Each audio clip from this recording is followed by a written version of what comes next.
That Butte loss is massive, cannot be understated, which is a funny sentence taken out of context.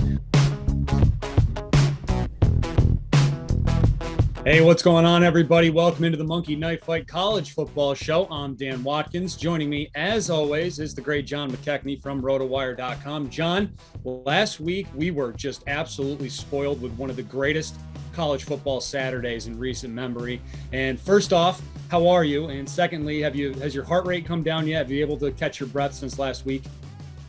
And yeah, that really was one of the best Saturdays college football wise that I can remember. Like, we just had the madness that was the Red River game just right off the bat, and that went in so many different directions. I thought the afternoon window was a lot of fun, and then of course you get the sort of like nighttime college football witching hour where you're getting Bama and A&M coming to this close conclusion, and you also get Nebraska, Michigan with all the wildness that was going on with that. So I don't think I've calmed down yet. I also did go to the Dead and Company show here in Atlanta on Tuesday, so I don't know if my heart is still racing from that instead. But either way, yeah, I'm still just like pumped.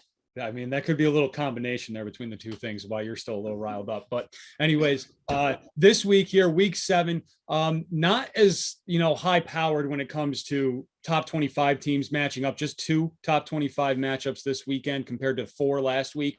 But I feel like looking at this slate, it's a great weekend to make some money on MKF. And I'm sure you feel the same way. But before we get to that, let's start off. Let's just do a little midseason check-in here, since we are pretty much at like the unofficial halfway point of the college football season. Who are your playoff teams right now? Who are your 4 getting in? So my 4 is Georgia, followed by Ohio State, followed by Cincinnati, followed by Alabama. So I think we're going to see 2 SEC teams get in. We're going to see a Big Ten team that is not currently in the top 5 make its way in. I think that Ohio State, it has its whole season ahead of it. It will. It's a huge murderer's row. I mean, Michigan State's really tough. Penn State is obviously going to be a tough game for them, especially if Clifford is healthy, and then presumably facing off against Iowa in the Big Ten championship. And this isn't to disrespect Iowa or anything, but I don't think they win that game last week if Clifford's healthy the whole game. So I put a little bit of a grain of salt on that win. They don't really have any other chances to make statements the rest of the way. So I'm just kind of going to go under the assumption that Iowa is a very good but not playoff worthy team. I think Cincinnati has done what it's needed to do and just needs to take care of business from here on. And I think that a one-loss Bama, especially if it wins the SEC championship game, is getting in. And a Georgia team, if it gets knocked from the number 1 spot, I still don't think that it falls outside of the top 4. So that's how I see these pieces for the playoff unfolding as it stands right now at the midway point. Yeah, I'm glad you brought up Ohio State there, because I took a look at their schedule this morning before we started this show. And as you mentioned, it's right there for the taking for the Buckeyes if they can get it going. I mean, that defense is a little skeptical, but I really do like CJ Stroud and the way he's playing. I think they can get it done. And I think Iowa might just cool off so much by the time the Big Ten championship game comes around, because the rest of their schedule is just not good.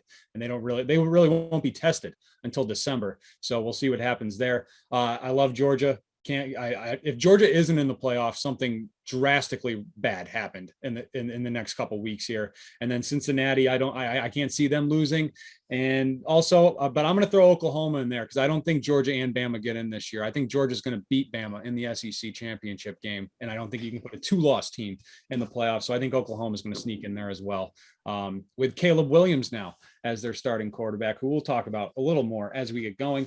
And also, John, Heisman this year. I know I checked in on a little bit on your stuff on Rotowire, and you brought up a great point. None of the quarterbacks yet have really seemed to grab this and run away with it. So is this a year? Could we see back-to-back years with a non-quarterback winning the Heisman? I think it's getting more and more within the realm of possibility. And this year we don't even have the token invented media guy that plays defense that they want to put you know what I mean? Like they always seem to have one guy. It's like, oh, he's actually the biggest game wrecker. And if you're paying any attention to college football, this guy should be your Heisman. They don't even have that. They haven't even invented that guy yet. And we're halfway through the season. So I don't know if he is going to be made in the lab in time to get to New York. So with that, I think it's Matt Corral's to lose. He is the odds-on favorite right now. I think Bryce Young taking the L last week. I mean, he played pretty well, but I still, even when he was the odds-on favorite this time a week ago, it felt like it was just the de facto, like he's the quarterback of the number one team in the country. Ergo, he's the Heisman favorite. So those two guys are definitely, rightfully at the top of the leaderboard right now. But I think if Bijon Robinson keeps rolling the way that he is, then you have to figure that he's going to get some serious consideration. I think he at least makes the finalists. I think he makes a trip up to New York.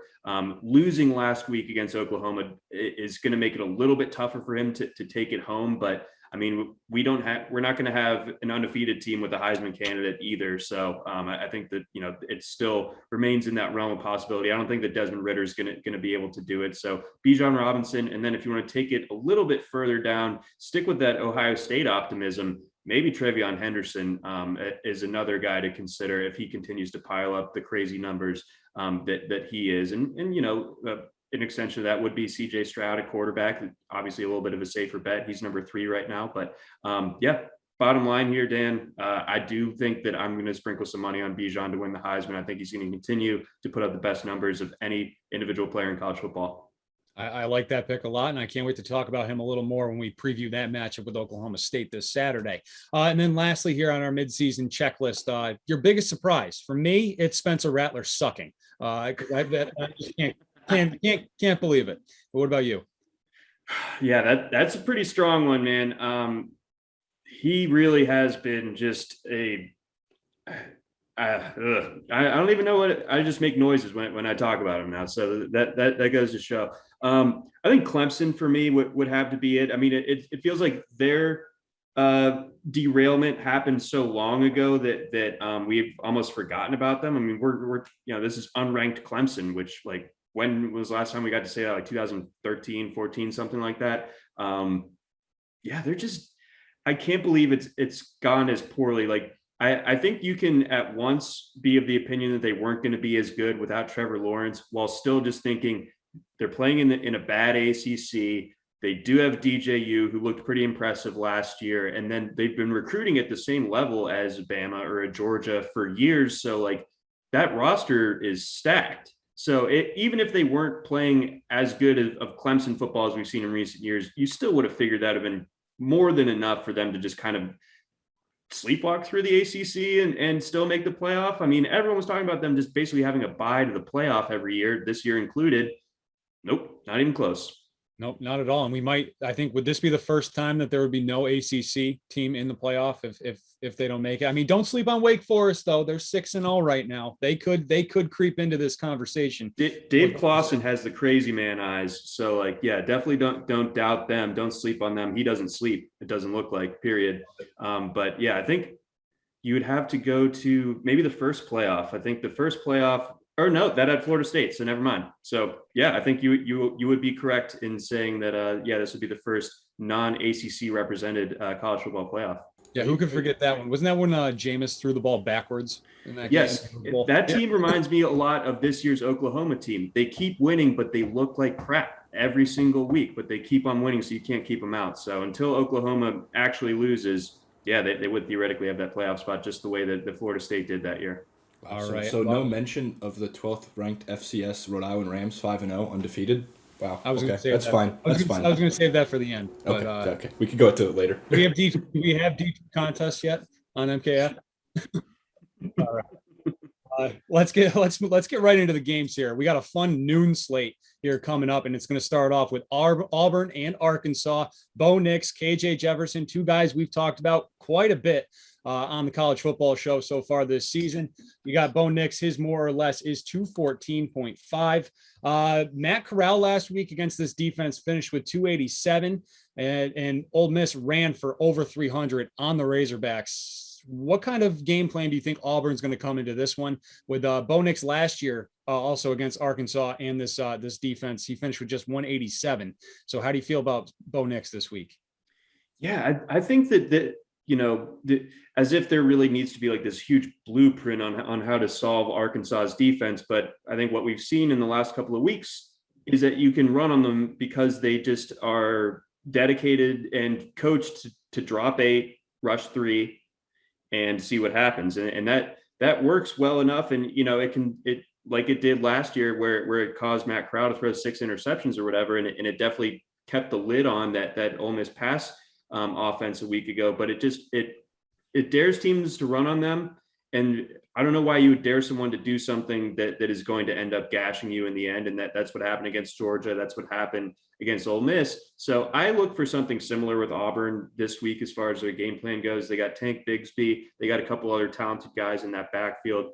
And those receivers for Auburn are terrible. I mean, they fired their receivers coach earlier this year. I think that's a different game last week if they don't drop all those passes. I think Nick's actually played pretty well last week, but 214.5 against, playing basically against a dime defense the entire time. I think it's a little bit too much to ask. So I will take the less for Nick's in this one.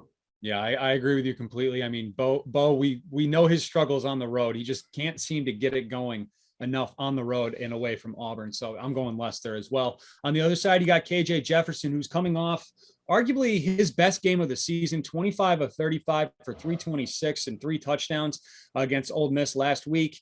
Auburn's giving up about 216 yards a game. And another thing I like here for Arkansas, it's their first real home game in just about a month. They had that neutral site game against Texas A&M, and then they've been on the road the past couple of weeks. So some home cooking for the Razorbacks. I like KJ to go over 205.5 this week. How about you? I'm with you there. Sorry if you can hear my landscaping people in the broadcast, but either way, I think you laid out a bunch of great points there when it comes to Jefferson. Obviously, was super impressive against Ole Miss's defense. I think that this Auburn defense is good, but not one that's overly imposing. So that's a low number. I think it's fair to gravitate towards it. 210.5.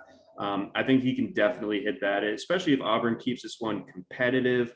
I think we're going to see Jefferson turn to the air a little bit more. And I think, they might have found something last week in Trey Knox as like a compliment to Traylon Burks. Knox was actually I think maybe a higher rated recruit than Burks was a couple of years ago. So if Arkansas all of a sudden has 2 legit options in the pass game, that really changes things. I completely agree. The only thing I'm a little worried about is could they get up early in this one and then just run the ball down their throat in the second half. But I think KJ can get it done here and get over 2. That feels like a low enough number that he can get over that. Yeah, and it's jumping up, it looks like, too. Is it ticking up a little bit? All right. Looks like it's all the way up to 210 now. Oh, I still like it. I like, as long as it doesn't get around like 225, I still like him to hit them more there.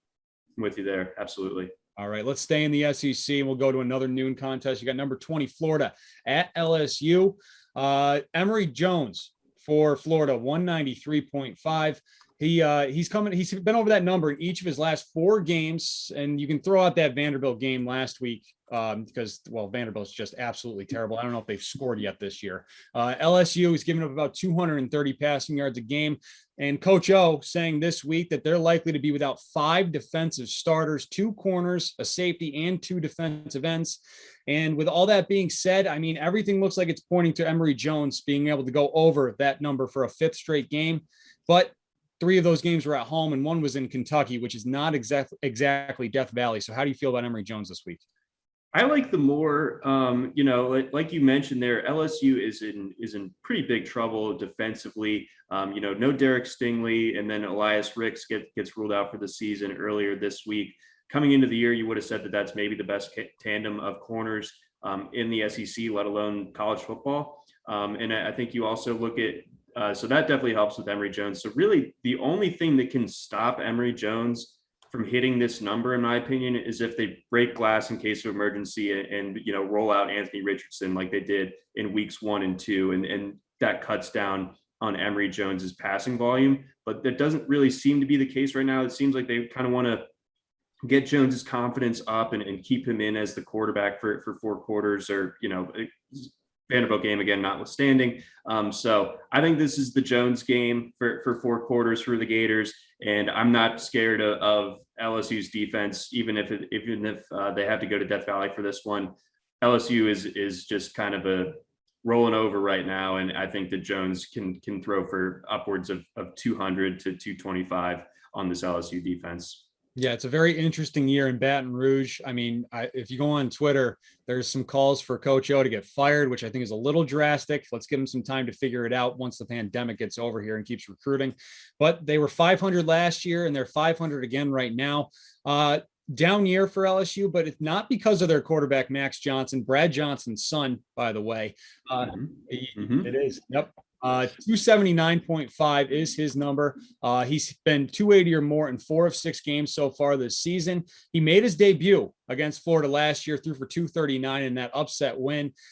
He's without his top receiver this week, Kayshon Boutte, who's actually going to be out for the year, who leads the team in receptions, yards, and touchdowns. So how do you feel about Max Johnson? I got to go with less here. I think that Florida's defense is okay, just good enough. I think that we've seen that Boutte loss is massive, cannot be understated, which is a funny sentence taken out of context. But I think that, yeah,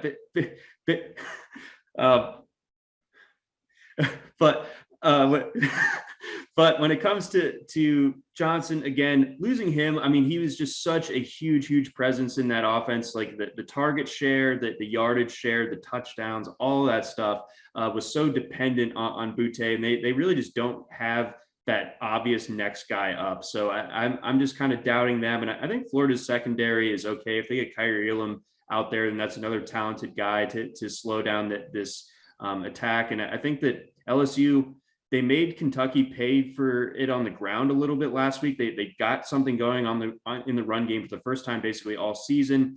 I don't think they'll be able to do the same against Florida. I think Florida can basically sell out against the pass with impunity and get it done to keep Johnson under that 279.5 number. All right, so let's pause our SEC topic chat here for a minute, and let's move on to the Big 12.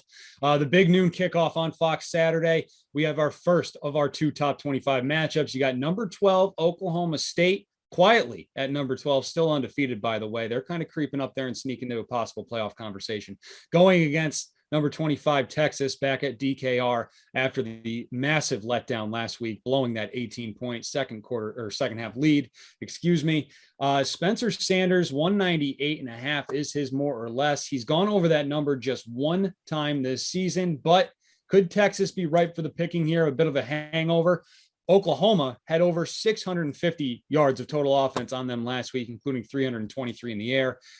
So how do you feel about Spencer Sanders, who also threw for 400 against the Longhorns last year? Yeah, this is an OK State offense that just doesn't look like a befitting of the Gundy Mullet type of OK State team. Like this, they're way more about running the ball this year. And I think Texas, obviously, like you mentioned, they gave up a lot through the air last week, but that's Oklahoma. That's a totally different beast. I think that OK State keeps it on the ground here. Jalen Warren's having a huge year out of that backfield. So I think they're going to ride that stable of backs to really kind of buoy that offense for the entirety of Saturday's game. I just don't think that Sanders is going to be asked to throw quite enough to hit that 198 mark. And this is also another comment on Oklahoma State, that they don't have your classic like Oklahoma State alpha receiver. They've got like a bunch of decent guys, but really there isn't that guy that you every time that you tune into a game in Stillwater, like a Tylan Wallace, or you go back to the Justin Blackman days.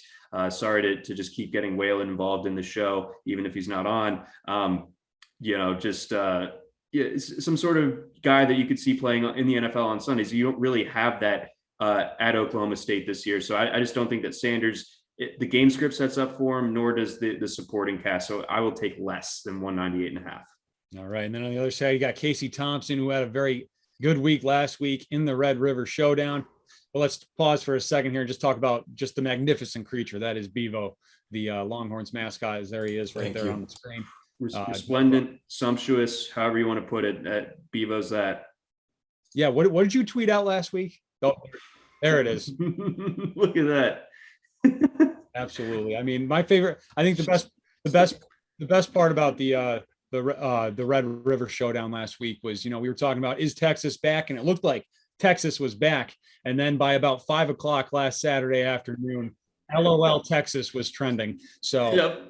Yeah, John had another really good tweet. It had something to do with Bugs Bunny holding a gun, and then it just like I dare thee farewell that Texas is back, and that was it was a terrible Photoshop of the Texas Longhorn logo over Bugs Bunny with like the Lord forgive me, but I'm thinking I'm back. yeah, we need caption. to find this because it's some good stuff. I'll pull that. I was a prolific tweeter last weekend. There was a lot to tweet about, but yeah, that's in there for Tejas. So I was really drinking the Kool-Aid there for that first half, and then there it is. Just oh gosh, yeah, good stuff. I'm just so good at tweeting. I'm just just. But a big reason though that Texas was back last week and for a couple quarters was the play of Casey Thompson, who absolutely balled out, having his best game of the season, 388 passing yards against Oklahoma. His number this week, 235.5 is his more or less. He's gone over that in 2 of the last 3 weeks, but this Okie State pass defense is giving up just 214 yards per game. And could Thompson be in a bit of a letdown game, perhaps? Yeah, that one's a little bit trickier to me because like you said, this Oklahoma State defense is actually very solid. Will they kind of funnel things more towards the ground? That seems like a bad idea when you're just giving Bijon Robinson more opportunities to run on you. I still think that Thompson ends up dropping back enough times here. I'm not going to embarrass myself trying to do math on air like I did a week ago, but I think that he will throw it enough times to get over this 235.5 number. I think they're going to need that element of their offense to be clicking. And I think, what also really helps for Thompson's case here is that the big play seems to be a staple in this offense. And if they can hit a big play or two to either Xavier Worthy or Joshua Moore, in addition to the possibility of dumping one off to Bijan and letting him do the rest, that number suddenly becomes a little bit less daunting, even against a good defense. So I will still go with the more with Thompson. All right. And then let's talk about Bijon Robinson here. His rushing total for this week is 129.5, more or less. He's gone over that in each of the past 3 weeks, including exploding against TCU 2 weeks ago for 216 yards, but 20 carries, 137 yards against Oklahoma last week. This guy, I mean, you heard Kirk Herbstreit last week during the broadcast say that he wears number 5 because his favorite player growing up was Reggie Bush, and people are starting to pay more attention to this guy. And so far he's delivered every single week, but he goes up against a solid Oklahoma State unit, which is the 13th ranked run defense when it comes to yards per game, giving up just 91 a game there, the Cowboys. So how do you feel about Bijan this week? Yeah, I mean, it's definitely a defense you have to respect with the way that they stop the run, but I just think that Bijan tends to transcend. He's someone that's going to push for 20-something carries and just be ripping off a decent amount per carry. And I just think that he's, I was gassing him up as a Heisman guy earlier today, so I would be going back on my word if I said that he was going under 129.5 here. So give me the more. All right. And then let's go back to the SEC now. Number 11, Kentucky, number 1, Georgia, 3:30. That's the CBS big game of the weekend. Will Levis leading this Kentucky team. The Wildcats find themselves at number 11, which I feel like might be their highest ranking in, like 50 years or something like that. I don't know off the top of my head. I'm just guessing. But on SEC radio earlier this week, Levis says, quote, "I mean, this is the number 1 team in the country. This is the thing you dream of. Not many people get to play the number 1 team in the country in a year, let alone their whole college football career. So if this is his dream, I think it's about to turn into a nightmare against this Georgia defense." Levis's total is 145.5, and I think he's going to struggle even getting to that. How do you think? How do you feel, John? Ooh, yes, this is a tough setup for Kentucky. I will actually be in attendance at this game. I'm very excited to get on over there for this one. 144 is tricky because he had the huge game last week but it didn't correspond with a lot of yardage, but he didn't throw the ball a lot. I think in this particular instance, they're going to test the Georgia secondary. That's the one pseudo weak point. We saw Georgia secondary get a bit of some injuries a week ago. I think that Levis is just going to that like the run is going to be so non-existent for Kentucky that Levis is going to kind of have to do it all with his arm, and I think there could be a decent amount of garbage time in this game. I mean, this is again like a number 1 versus 11 matchup that also has a 3 touchdown spread. That seems to suggest that Kentucky's going to be going to the air for most of the second half. And I think just the cheap yardage that you can get in that respect will kind of end up pushing Levis over that 144.5. I mean, we saw Bo Nix go over 200 yards last week against Georgia secondary. It can happen. So I'll take the more. All right. And then on the other side, all signs are pointing to it being Stetson Bennett again. JT Daniels still dealing with that labrum injury that he's got going on there. And then Georgia's on the bye next week. So reports are that Kirby Smart wants to give him another 2 full weeks off before going into that Florida game 2 weeks from now. Stetson Bennett, his total 131.5 is his more or less. He finished with 231 yards last week against Auburn. Kentucky allowing about 193 passing yards a game. Emory Jones threw for over 200 on these guys. But the thing you got to worry about with Georgia, with Bennett playing quarterback, is this ground game. 41 rushing attempts per game so far for the entire season. Georgia's averaging 50 rushing attempts per game over the last 3. So, and as you mentioned, a 3-score spread. Are you worried about Georgia just running the ball down Kentucky's throat? That's definitely in the realm of possibility, and I think it is something that will end up happening. I mean, the mix of Zamir White, James Cook, Kendall Milton, that there's a reason why they're feeding those guys, combined 50 carries per game. But that 131.5 number is low enough, and I think Stetson Bennett is playing well enough, to his own credit, to where that number, the more, really is enticing to me, and they're getting production out of Ladd McConkey deep down the field, in addition to freshman tight end Brock Bowers. If they can get Kieris Jackson or Jermaine Burton or A.D. Mitchell, any of those guys healthy and ready to rock here, in addition to the guys that I just mentioned, that's a good amount of pass catching talent that they can throw Kentucky's way. So 131.5, I expect that number to be up a little bit closer to 150, maybe even by the time that Saturday rolls around. So lock that in now wherever you can get it, or obviously whenever you can get it. We know where you can get it. But yeah, I would take the more 131.5. All right. And then here's something we don't get to say very often. Alabama's coming off a loss, and they're on the road for a second straight week. They're heading to Starksville, Mississippi to take on Mississippi State this weekend. Bryce Young played very well last week, 369 yards against the Aggies. This week, his total against Mississippi State is 314.5 is his more or less. And I just feel like Alabama is going to want to flex their muscles, but Bryce Young's only gone over that number just 2 times in 6 games. So how do you feel about Bryce Young this week?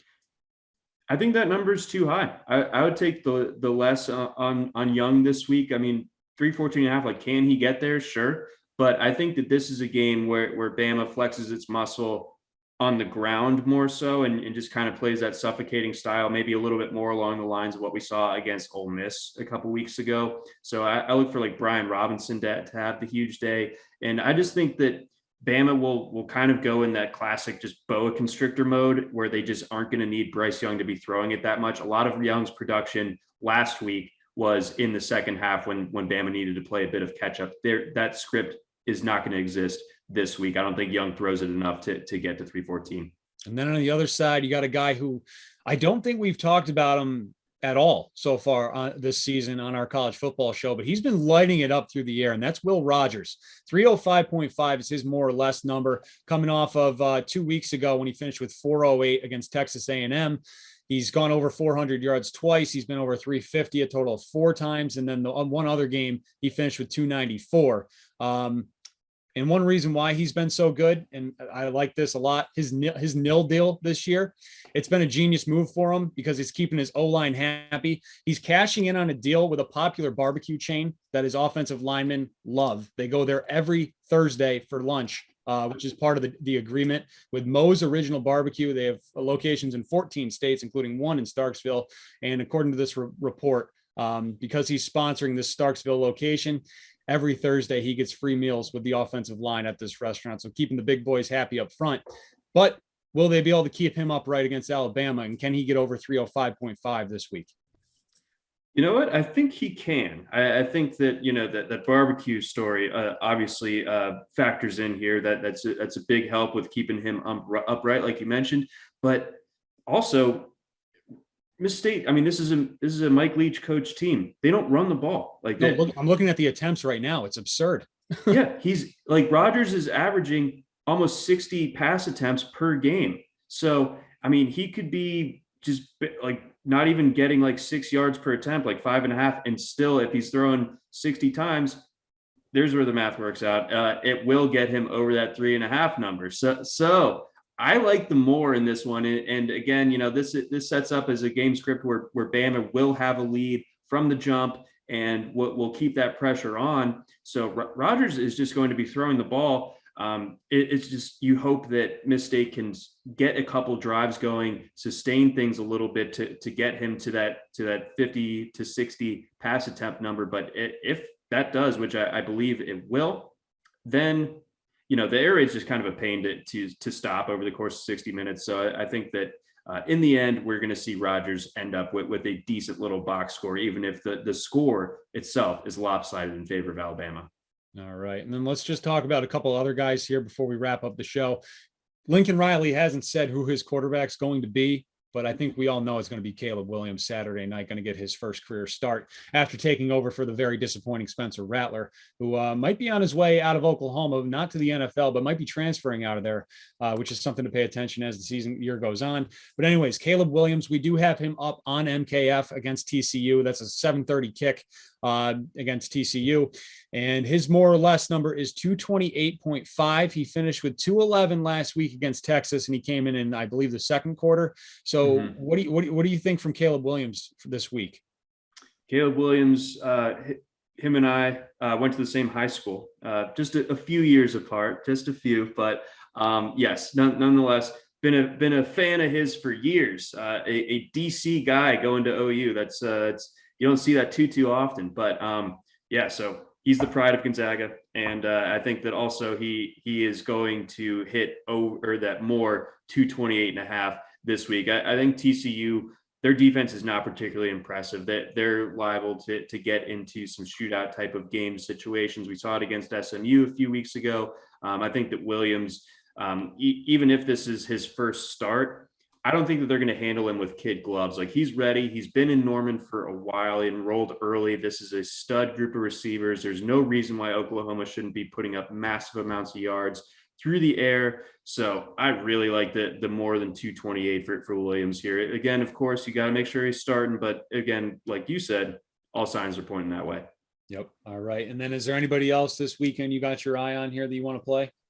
So Tennessee has been kind of, I know we're going back to the SEC, but Tennessee has been wild lately. And they just stomped South Carolina a week ago, and they shredded Missouri 2 weeks ago. So there's a lot going for that offense right now. And Mississippi, for as much was made about their defense earlier in the year, maybe being better than it was a year ago, still not very good. But the problem here with Hendon Hooker is that I think if this was his total yards, I would love the more. But I think that Tennessee is more focused on their up tempo, but they're run heavy. And so with that, I think that Hooker has like a very efficient day through the air, but one where he ends up with like 225, 230 yards as opposed to 242.5. I think that more of that production comes on the ground for Hooker and the Vols this weekend as Lane makes his return to Knoxville. All right. And then my other guy I got my eye on is Sam Howell. I like him to go more than 307.5 against Miami. UNC coming off just an absolutely embarrassing day against Florida State. They lost to Florida State, which is just a complete joke. 2 years in a row. Yeah. Howell only finished with 203 yards last weekend. So I think he's going to kind of come out guns blazing against a bad Miami defense, which is just right for the picking. So I like that especially that it's in Chapel Hill as well. So I like Sam Howell to go more than 307.5. Yeah, I like that call a lot. Any chance that I get to bet something against Miami, I'm more likely than not to answer the bell as far as that goes. I'm just simply not a believer in the Canes. That feels like they're never going to be back. It's too bad. I think that's a pretty good policy to have. All right. So before we wrap things up, just want to let you guys, or just tell you guys to subscribe to our wonderful YouTube channel. It is October. It's the best month of the sports year, and we have content for everything pretty much. I mean, we got baseball playoffs, we got NBA regular season coming up. Of course, we have this wonderful college football show, which you guys love so much and you watch every week. We have our multitude of NFL shows. We go every Monday, Thursday, and for the Sunday slate. So subscribe to our YouTube channel at Monkey Knife Fight. And John, where can they follow you? You can find me on Twitter at Johns_tailgate, giving you beautiful content like saying the word resplendent or good photoshops, all that good stuff. So follow me over there, and follow me over on rotowire.com as well under the C football section. Wonderful. And you can follow me at Dan Watkins Radio. I think that's going to do it for us this week. So good luck this weekend, and we'll talk to you next week.